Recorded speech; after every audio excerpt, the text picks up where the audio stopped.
எல்லாருக்கும் வணக்கம். இந்த பதிவில் எதை பற்றி பார்க்க போகிறோம்னா, அதாவதுங்க, வினை விதைத்தவன் வினை அறுப்பான், திணை விதைத்தவன் திணை அறுப்பான் அப்படின்னு ஒரு பழமொழி இருக்குது. நான் ஏன் இந்த பழமொழியை இந்த இடத்துல சொல்கிறேன்னு கேட்டிங்கன்னா, திமுக தமிழக மக்களுக்கு என்னென்ன எல்லாமே கெட்டது பண்ணிச்சோ, ஊழல் பண்ணதிலிருந்து மக்களுக்கு அவ்வளவு கெட்டதல் பண்ணியிருக்காங்க. நிறையா லிஸ்ட்டு போட்டால் நிறைய வரும்.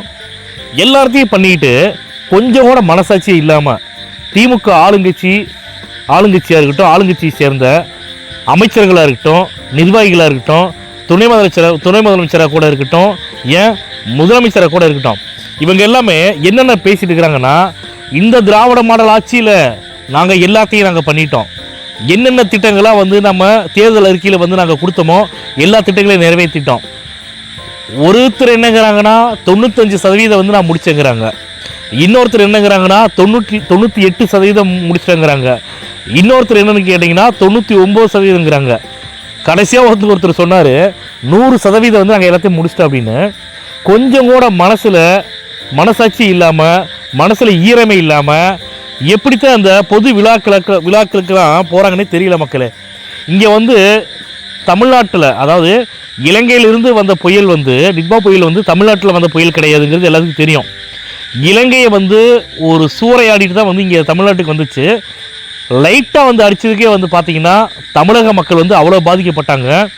மழை வெள்ளம் வீடு ஃபுல்லாக வந்ததுக்கப்புறமா ரொம்ப ரொம்ப சிரமத்துக்குள்ளானாங்க. ஆனால் இது எல்லாமே திமுக ஆளுங்கட்சி எல்லாத்தையும் பார்த்துக்கிட்டு மனசாட்சி இல்லாமல் அன்றைக்கி அவங்க மேயர் பேசுகிறாங்க, பிரியா அவங்க பேசுகிறாங்க, எங்களுக்கு 5 கால் தான் வந்துச்சு, அந்த 5 காலே நாங்கள் எல்லாத்தையும் கிளியர் பண்ணிட்டோம் அப்படின்னு சொல்லிட்டு கொஞ்சம் கூட மனசாட்சி இல்லாமல் பேசுகிறாங்க. நான் என்ன சொல்கிறேன், அவங்கள பார்த்து ஒரு கேள்வி கேட்குறேன். இந்த பதிவு அவங்கள்ட்ட போய் சேருமேயானால் இந்த பதிலுக்கு, நான் போடக்கூடிய பதிவுக்கு அவங்க எந்த விதமான ரியாக்ஷன் கொடுத்தாலும் சரி, இல்லை ஆக்ஷன் எடுத்தாலும் சரி, அதை பற்றி எனக்கு கவலை இல்லை.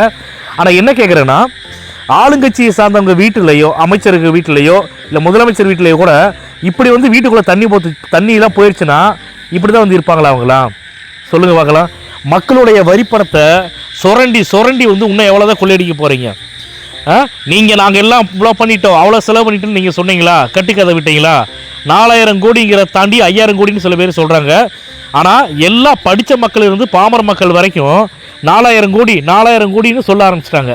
இந்த 4000 கோடியில் எங்கே போயிடுச்சுன்னு பார்த்தீங்கன்னா, எல்லாம் உங்கள் கட்சி சம்மந்தப்பட்ட ஆளுகளுக்கு தான் எல்லாமே கொள்ளையடிச்சிட்டாங்க அப்படின்னு நான் சொல்லலைங்க. நிறைய அரசியல் விமர்சகர்கள் சொல்லிட்டு இருக்கிறாங்க. அதனால் இருக்கக்கூடிய ஆட்சி அதிகாரத்தையும் விஜய் அவர்களோட கையில் மக்கள் ஒப்படை